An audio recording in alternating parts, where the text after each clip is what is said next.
Vamos agora aprender a alcinha do chaveiro. Vamos usar a própria linha do crochê dobrada.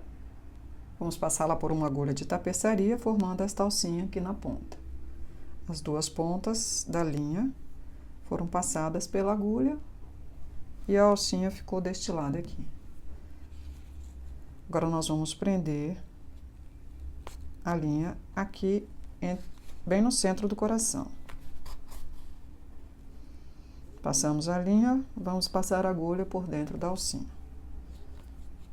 E a linha está presa. Agora, nós vamos costurar esta correntinha aqui no alto.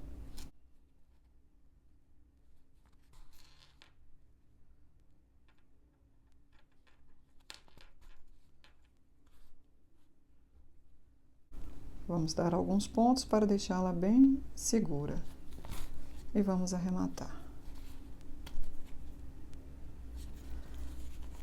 Vamos passar a linha para a parte de trás. E vamos arrematar aqui atrás também.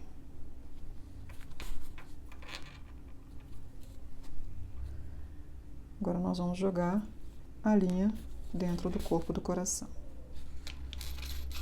E vamos cortá-la.